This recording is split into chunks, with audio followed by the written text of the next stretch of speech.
자, 지난 시간에 이제 정경근막 엔테리어 서비카 파시아하고 전사각근 하는 거 배웠었죠. 우리 예전에 몇 번 중복해서 배웠어요. 그 자리가 왜 중요한지. 엔테리어 서비카 파시아는 제 블로그에도 영상 자료가 꽤 많아요. 이제 여기를 경추서부터 전부 다 해서 전부 다 싸는 거예요. 그러니까 상완에 관련된 거 전부 다. 그 안에 구조물들이 뭐가 들어가요? 쇄골도 들어가고 흉골도 들어가고 늑골도 들어가고 그 안에 있는 폐나 흉막이나 심막이나 거기에 연관된 흉쇄들근, 사각근 모든 것들이 이 엔테리어 서비카 파시아에 들어있는 거예요. 이쪽에 이렇게 싸고 있는 곳에. 그래서 걔가 안으로는 식도, 기관지까지, 척추까지, 경추, 흉추 다 싸가지고 어디로 연결이 돼요? 횡격막 쪽으로 내려가서. 그러니까 그 싼 막 안에 뼈도 들어있고 신경도 들어있고 근육도 들어있고 모든 조직이 들어있는 거예요. 그래서 엔테리어 서비카 파시아를 우리가 앞쪽에서 하는 것을 배웠죠. 그 안에 들어있는 1번 늑골을 다루는 자체도 엔테리어 서비카 파시아에 영향을 줄 수 있을까요? 없을까요? 당연히 주는 거예요. 그러면 앞쪽에 있는 쇄골은 당연히 엔테리어 서비카 파시아에 속한 구조물이기 때문에 쇄골을 통해서 엔테리어 서비카 파시아에 영향을 줄 수 있는 거예요. 그럼 상안에 관련된 치료를 한다 할 때 우리가 뭐 팔절임 뭐 이런 거 보면서 소원근 뭐 애과 이런 식으로만 볼 게 아니라 전체적으로 큰 엔테리어 서비카 파시아에 들어있는 구조물들이 무엇이 있고 그 안에 신경이 뭐가 지나가고 이걸 알면 내가 뭘 해야 될지를 판단이 서게 된다는 거죠. 1번 늑골 당연히 해야겠죠. 그럼 그렇게 봤더니 1번 늑골은 뼈잖아요. 거기에 뭐가 와서 붙어요? 사각근들 와서 붙잖아요. 그쵸? 사각근 그럼 해줘야 될 거 아니죠. 1번 늑골을 통해서 사각근에 영향을 줄 수 있을까 없을까요? 당연히 줄 수 있는 거예요. 사각근을 푸는 동작 왜요? 목이 아프니까 한대. 사각근의 근육적인 해부학적인 기능만 외워서 사각근을 풀려고 한다.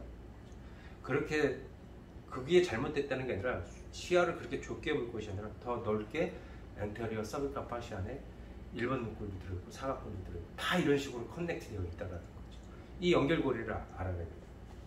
그래서 우리가 지난 시간에 1번 늑골하고 앞쪽에서 다루는 엔테리어 서비카 파시아 하는 경우는 직접적으로 1번 늑골이 닿진 않지만 거기에 컨택을 통해서 1번 늑골에 영향을 줄 수 있고 그 영향이 사각근에도 영향을 주게 된다는 거죠. 그 다음에 앞쪽으로 넘어와서 견갑골 쪽에서 앞쪽에서 지지하는 구조물인 쇄골 또한 어디에 얹혀져 있나요?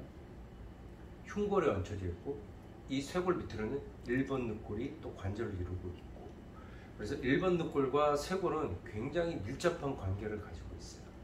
쇄골은 또 우리가 상완에서 팔을 외전시키거나 견갑골에서 상방회전, 하방회전 시킬 때 90도 이상에서 얘가 올라와서 뒤로 회전하면서 올라가야지 되는 거예요. 그것은 결국은 뒤에서 우리가 확인하는 견갑골의 움직임, 상방회전, 하방회전 움직임이 있어서 쇄골의 움직임이 앞에서 지렛대처럼 받쳐주고 있는 얘는 뒤에 견갑골처럼 많이 움직이진 않지만 요 미세한 움직임의 조금의 차이가 뒤에 견갑골 전체의 움직임, 상방회전, 하방회전에 영향을 줄 수 있을까 없을까요? 당연히 주는 거예요. 그리고 1번 늑골과 연접해 있고 엔테리어 서비카 파시아에 연접해 있기 때문에 뭐에 또 크게 관여할까요? 쇄골이?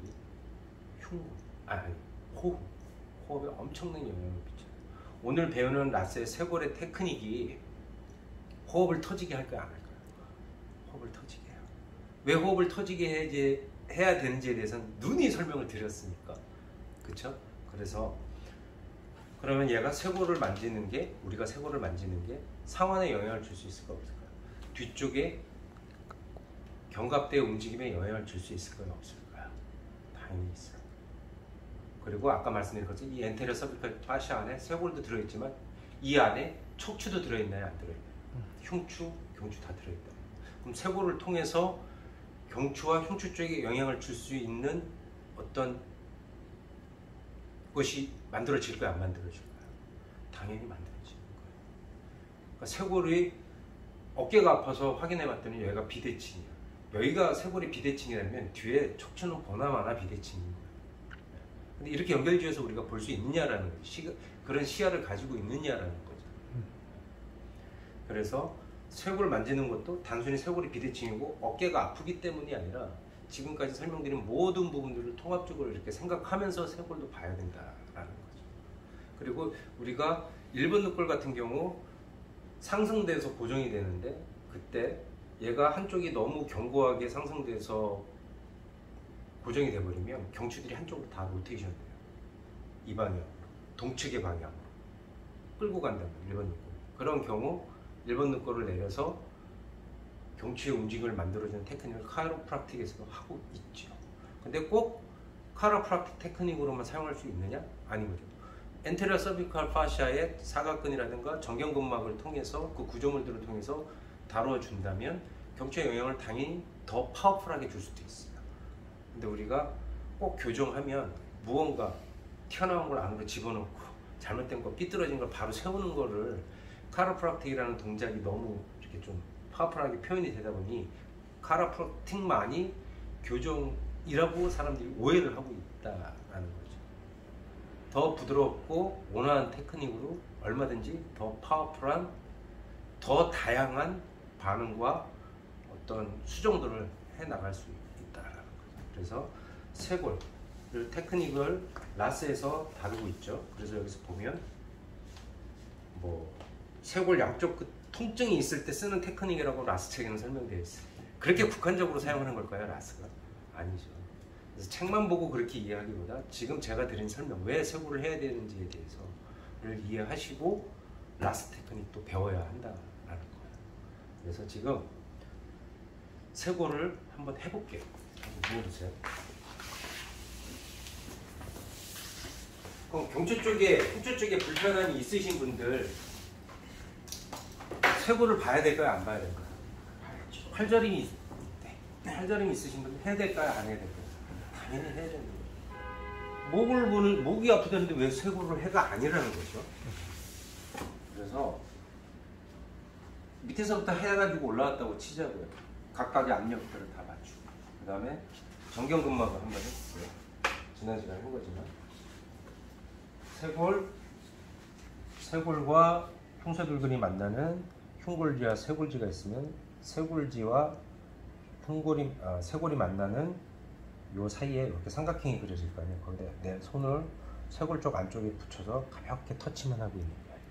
그래서 발 방향으로 누르지 말고 그냥 터치만 한 상태에서 그쪽 방향으로 내가 압력이 주어질 거야 라는 생각만 가지고 기다려 주시는 거예요. 근막의 성질을 이용해야 하니까 세게 누르면 안 되겠죠. 그 다음에 내 엄지손은 어느 정도 안착이 됐다면 견봉 방향으로 살짝 레터럴 방향으로 살짝 바깥으로 견인을 해줄 거야 라는 생각으로 느낌만 가지고 있는 거예요.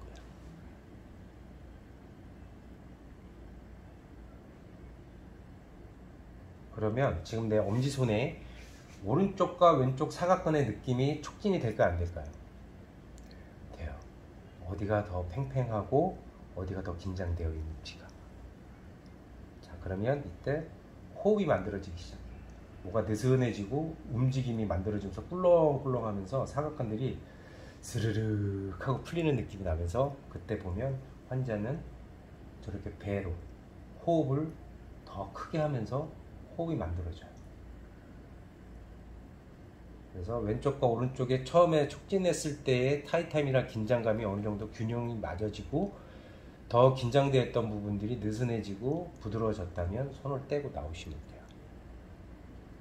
자, 앞쪽에서 지금 이렇게 들어갔지만 지금 이 위치는 근육으로 보면 어디 위치일까요? 전사각근이에요. 더 심층으로 이 지금 우리가 느꼈던 느낌이 전달이 된다면 어디에 영향을 줄 수 있을까요? 늑골 1번이 앞으로 들어와서 이렇게 들어가거든요. 늑골 1번에 영향을 줄 수 있는 거예요. 늑골 1번을 전방에서 해결할 수 있는 테크닉이 될 수도 있는 거고, 그 다음에 이걸 쓰고 나서 뒤에서 늑골 승모근 제쳐서 늑골 1번 들어갈 수 있나요, 없나요?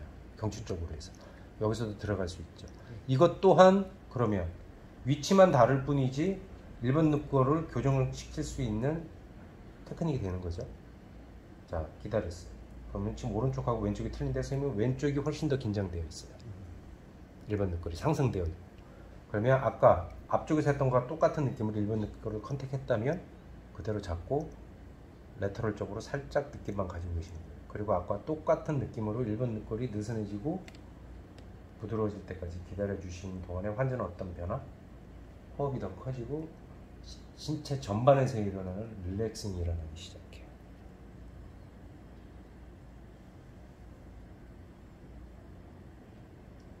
보통 시간은 1시간 이상, 1시간이 아니라 1분 이상 기다려 주시면 돼요. 정해져 있지는 않은데 초보자들한테는 그게 좀 기준이 어느 정도 있어야 하니까. 사실은 그것보다 더 중요한 거예요.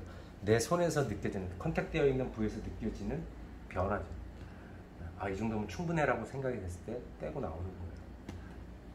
자, 이렇게 했어요. 그러면 우리가 1분 늑골을 교정하려고 하는데 1분 늑골이 잘 교정이 되지 않는 경우에 뭐에 영향을 받는 경우가 되게 많을까요? 흉골과 쇄골의 영향. 그런 경우에 내가 충분히 기다려주고 있음에도 우리가 원하는 만큼의 변화가 일어나지 않는다고 생각이 되면 쇄골과 흉골을 봐줘야 돼요. 자, 그래서 지금 보면 쇄골도 보면 우리가 MET에서 하는 방법도 배웠지만 MET는 사실적으로 이렇게 효과적으로 결과들이 많이 나스만큼 나오지는 않아요.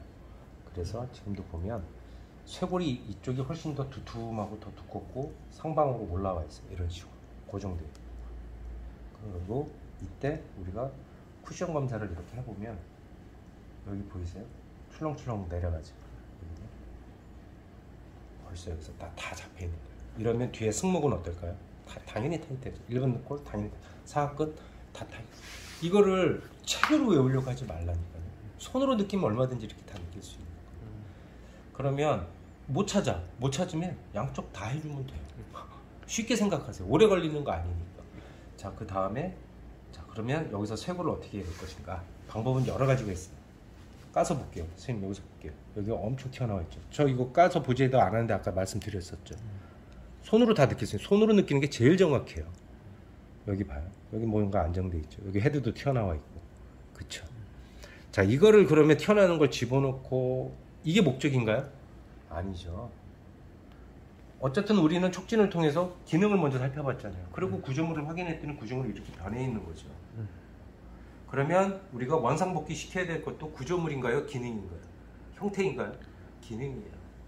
자, 그래서 헤드를, 흉골에 얹혀져 있는 헤드를 이쪽 손으로 이렇게 잡아요. 잡고 마지막 쇄골의 끝부분을 이렇게 잡아요. 잡고 어떻게 지금 쇄골이 직각이 아니라 이 방향으로 누워있죠?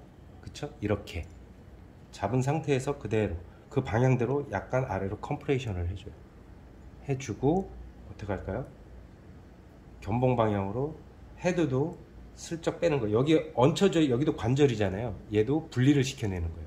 사이드 쇄골이 나가 있는 방향으로. 그 다음에 얘도 똑같이. 그때 손으로만 하지 말고 손은 고정시켜 놓고 내 몸이 슬쩍 가면서 방향만 라테럴 방향으로 살짝 빼놓고 기다리는 거예요. 아주 미세한 힘. 자, 다시 한번 헤드 잡고 끝단에 그 쇄골 잡을 수 있는 만큼 끝단으로 와서 잡고 어떻게 해요? 바닥으로 컴프레이션, 쇄골 방향대로 컴프레이션. 그 다음에 어떻게 해요? 바깥쪽으로 빼주고 있습니다. 아주 미세하게 흉내만 내는 거예요. 그때 손으로 하지 말고 어떻게 해요? 그때 몸이 가면 돼요. 이렇게. 그래서 저쪽으로 힘만 슬쩍 전달한다는 이미지만 가지고 계십니다. 그럼 이때 헤드 쪽 잡고 있는 제 오른손과 왼쪽 손에서 움직임이 발생이 돼요. 트위스트 되고, 지금 이쪽 손은 왼쪽으로 회전을 계속하고 있어요. 그리고 왼쪽 손은 라테랄 방향으로 계속 빠져나가려고 하는 힘이 발생되고 있어요. 그러면서 다시 반대의 움직임이 일어나기도 하고요. 그러면서 뭔가 내 손에서 지금 잡고 있는 헤드가 흉골에서부터 분리가 되면서 AC 조인트 방향으로 쭉 빠져나가는 느낌이 확 나요. 지금 확 났을 때 환자는 어땠냐면요, 갑자기 여기서 푹 쳤어요. 호흡이. 분명히 그걸 느낄 때 확 이완되는 느낌을 선생님도 받으실 거예요. 근데 그 이완되는 느낌이 여기 아니, 호흡이 만들어지고 전신에서 뭔가 나른해짐을 느끼겠습니다. 이렇게 하는 방법이 있고요. 위에서 할 수도 있고요. 여기서도 할 수 있어요. 여기서 이렇게 잡아서 그대로 컴프레이션, 이 방향으로 컴프레이션 해서 방법은 똑같아요. 슬쩍 빼주는 거죠. 여기서 기다리는 거예요. 그러면 어떤 느낌이냐면 이런 식으로 뼈가 움직이는 거예요. 로테이션 돼요. 근데 이때 컴프레션도 강하게 하고 레터럴 방향으로 빼는 견인도 강하게 할 필요가 있어요, 없어요? 아니요. 내가 가질 수 있는 최고의 부드러움으로 하고 뭐예요? 기다려주는 거예요. 변화가 일어날 때까지.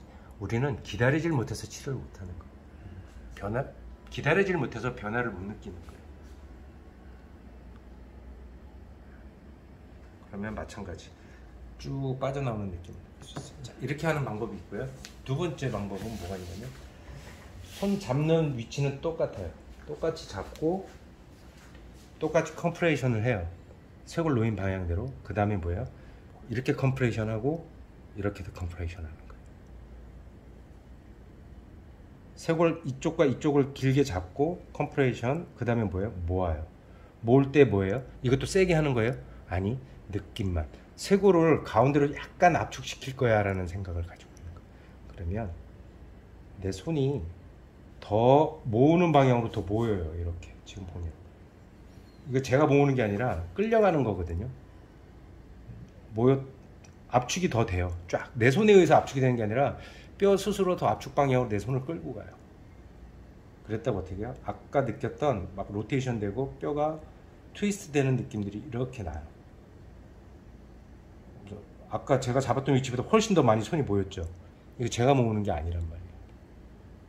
그랬다가 어떻게 될까요? 쫙 원위치 되면서 쫙 벌어지면서 제 손이 뭐가 쑥 풀리는 느낌이 나요.